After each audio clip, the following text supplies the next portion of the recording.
This is the book reading of The Peter Principle, written by Dr. Lawrence J. Peter and Raymond Hull.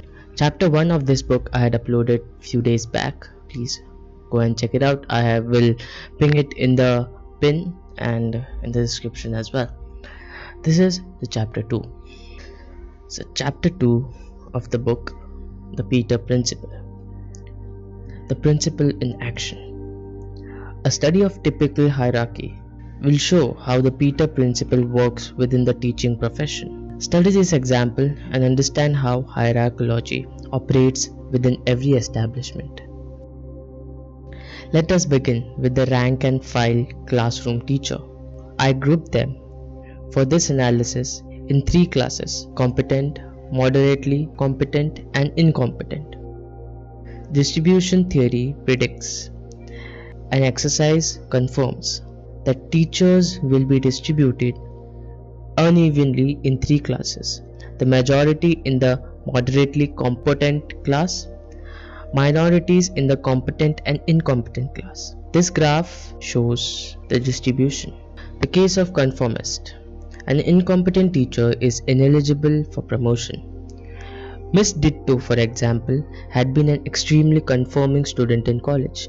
Her assignments were either plagiarism from books or textbooks or journals or transcriptions of professors' lectures. She always did exactly as she was told, no more, no less. She was considered to be an incompetent student. She graduated with honors from the Excellers Teacher College.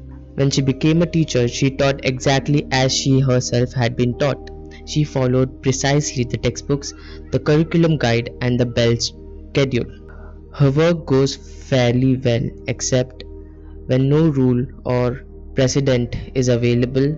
For example, when a water pipe burst and flooded the classroom floor, Miss Ditto kept on teaching until the principal rushed in and rescued the class.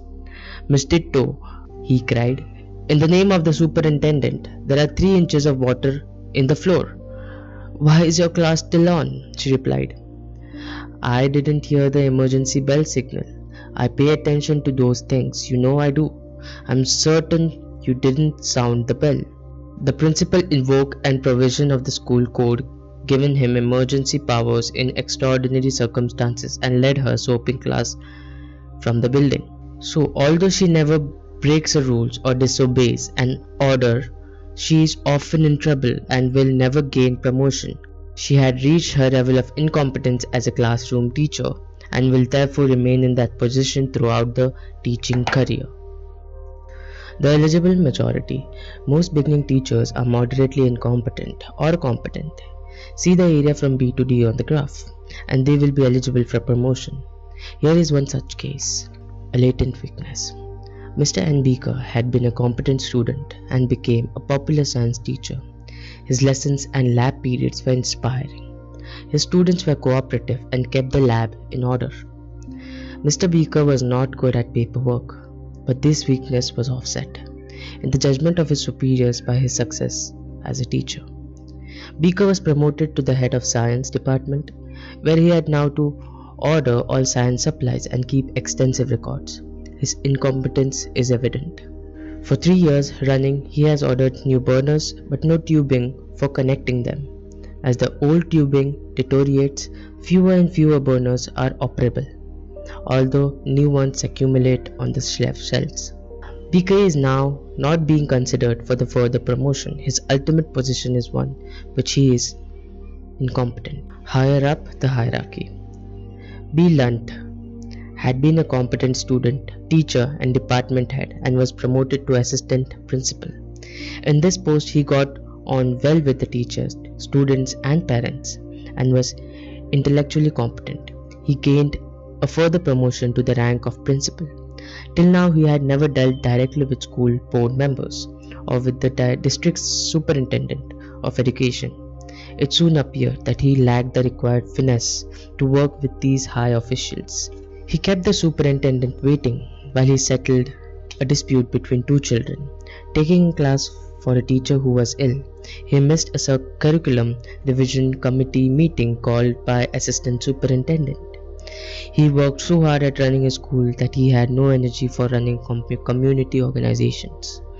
He declined offer to become program chairman of the Parent Teachers Association, president of the Community Betterment League, and consultant to the Committee for Decency in Literature. His school lost community support and he fell out of favor with the superintendent.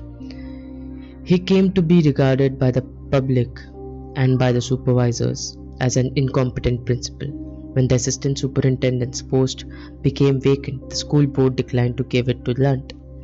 He remains and will remain till he retires unhappy and incompetent as a principal. The autocrat R. Driver. Having proved his competence as student, teacher, department head, assistant principal and principal, was promoted to assistant superintendent. Previously, he had only to interpret the school board policy and have it effectively carried out in his school. Now, as assistant superintendent, he must participate in the policy discussion of the board using democratic procedures.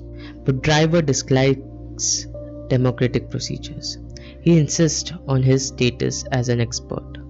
He lectures the board members much as he used to lecture his students when he was a classroom teacher. He tries to dominate the board as he dominated his staff when he was a principal.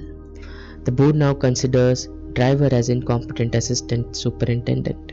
He will receive no further promotion. Soon parted. G. Splendor was a competent student, English teacher, department head, assistant principal and principal. He then worked competently for 6 years as an assistant superintendent. Diplomatic and well liked, he was promoted to superintendent. Here he obliged to enter the field of school finance, in which he soon found himself at loss. For the start of his teaching career, Spender had never bothered his head around money. His wife handled his paycheck, paid all the household accounts, and gave him pocket money each week. Now Spender's incompetence in the area of finance is revealed. He purchased a large number of teaching machines from a fly-by-night company, which went bankrupt without producing any program to fit the machines. He had every classroom in the city equipped with televisions, although the only programs available in the area were for secondary schools. Spender had found his level of incompetence. Another promotion mechanism. The foregoing examples are typical of what are called line promotions. There is another mode of upward movement, the staff promotion. The case of Miss T is typical. Miss T, who had been a competent student and an outstanding primary teacher, was promoted primary supervisor.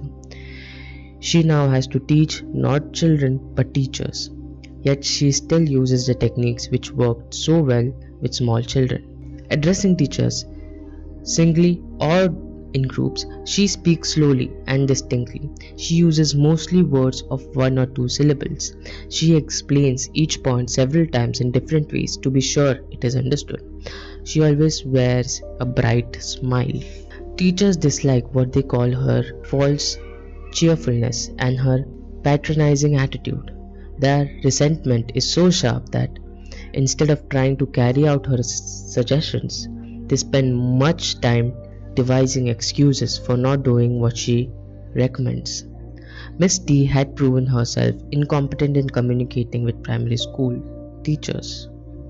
She is therefore ineligible for further promotion and will remain in primary supervisor at her level of incompetence. You be the judge. You can find similar examples in any hierarchy.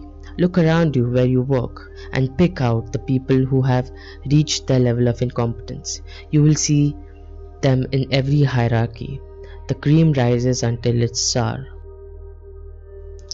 This was the chapter 2 of the book Peter Principle, written by Dr. Lawrence J. Peter and Raymond Hull. Thank you for watching. Thank you for listening. I appreciate if you subscribe and like the button. Like the video, and thank you for watching. I appreciate you. Thank you so much. I'll see you next time.